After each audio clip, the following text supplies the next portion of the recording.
Hello friends, আজকে ভিডিওতে দেখবো যে আমরা কিভাবে আমাদের রেশন ডিলার পরিবর্তন করব। তো এই পেজে চলে আসতে হবে। এই পেজের লিঙ্ক আমি আমার ডেসক্রিপশনে দিয়ে দেবো, সেখানে ক্লিক করে এই পেজে আসা যাবে। এখানে এই যে লাল রঙের যে ঘরটা রয়েছে রেশন ডিলার পরিবর্তনের জন্য, এখানে ক্লিক করতে হবে। এখানে ক্লিক করার পর আমরা যেই রেশন কার্ডগুলো ডিলার পরিবর্তন করতে চাইছি, ফ্যামিলির মধ্যে যে কোনো একজনের রেশন কার্ডের নম্বর এই ঘরে দিয়ে দিতে হবে। এই ঘরে রেশন কার্ডের নম্বরটা দেওয়ার পর সার্চ অপশানে ক্লিক করে দিতে হবে।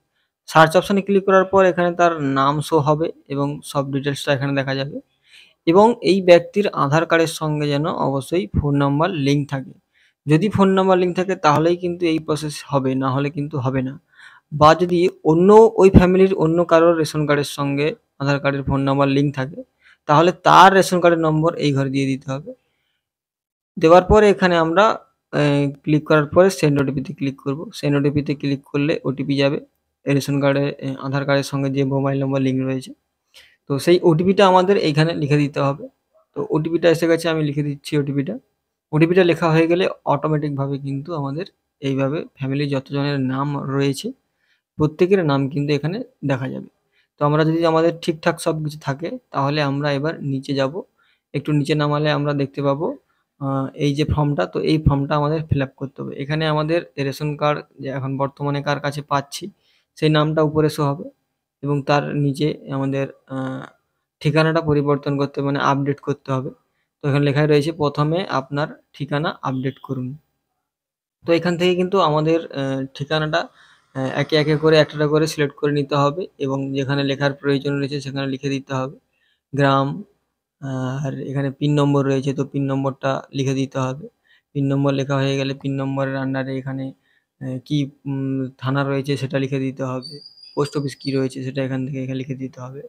এটা লেখা হয়ে গেলে এখানে ঠিকানাটা লিখতে হবে। তো আমি এখানে ভিলেজ লিখার পরে আমাদের গ্রামের নামটা আমি লিখে দিচ্ছি। তো এইভাবে আমাদের এই পুরো ফর্মটাকে ফিল আপ করতে হবে। এটা ফিল আপ হলে নিচের দিকে এলে আমরা এখানে রেশন যে ডিলার রয়েছে তাদের নাম শো হবে। এই ঠিকানার আন্ডারে যতজন ডিলার রয়েছে সেখানে সবাইকার নাম শো হবে। এবার আমরা যাদের কাছে রেশন নিতে চাইছি তাকে আমরা সিলেক্ট করব। সিলেক্ট করার পর আমরা এদিকে ডান দিকে নেক্সট পাবো। তো এই নেক্সট অপশানে আমাদের ক্লিক করে দেবো। এখানে ক্লিক করার পর আমাদের ঠিকানাটা আবার পুনরায় শো হবে। তো এখান থেকে যদি সবকিছু ঠিকঠাক থাকে তাহলে এই টিক চিহ্ন দেওয়ার পর সাবমিট অপশানে ক্লিক করে দেবো। সাবমিট অপশানে ক্লিক করলেই কিন্তু থ্যাংক ইউ। তো এখানে হয়ে গেছে, আমাদের রেশন ডিলার কিন্তু পরিবর্তন হয়ে গেছে। ডাউনলোড করতে চাইলে কার্ড তাহলে আমরা এই রেশন কার্ড এখানে ক্লিক করে কিন্তু আমরা আমাদের রেশন কার্ডের নম্বর আর ক্যাপচা দিয়ে এইখানে কিন্তু আমরা ডাউনলোড করতে পারবো। হলো কিনা আমরা স্ট্যাটাস চেক করতে যাব। তার জন্য আমাদের এই ওয়েবসাইটে আসার পর আমরা এখানে ভেরিফাই রেশন কার্ড এই অপশানে ক্লিক করব। এই অপশানে ক্লিক করার পর এখানে আমাদের রেশন কার্ডের নম্বর আর ক্যাপচাটা দিয়ে দিতে হবে। যে কোনো একটা রেশন কার্ডের নম্বর, ফ্যামিলির যে কোনো একজনের রেশন কার্ডের নম্বরটা এখানে দিয়ে দিতে হবে। যেটা দিয়ে আমরা অ্যাপ্লাই করেছি সেটা দিতে হবে, তার কোনো মানে নেই। দেওয়ার পর সার্চ অপশানে ক্লিক করলে আমাদের কাছে ওই ব্যক্তির ডিটেলস চলে আসবে। এখানে সব নাম, ডেট অফ বার্থ সব আসবে এবং কোন দোকানে আমরা এখন বর্তমানে রেশন পাবো, চেঞ্জ করেছি যেটা সেটা হয়েছে কিনা সব কিছু এখানে দেখা যাবে। তো এখান থেকেও আমরা চাইলে আমাদের কিন্তু ডাউনলোড করতে পারি কার্ড। তো এখানে ডাউনলোড অপশানে ক্লিক করে কিন্তু আমরা কার্ডটা ডাউনলোড করতে পারি। আর না হলে আমরা এই যে এই পেজ এখানে আসার পর এই যে রেশন কার্ড এখানে যাওয়ার পর ক্লিক হেয়ার টু ডাউনলোড এখানে ক্লিক করেও ডাউনলোড করতে পারি। তো খুব সহজেই কিন্তু আমরা আমাদের রেশন ডিলারটা এইভাবে পরিবর্তন করে নিতে পারবো।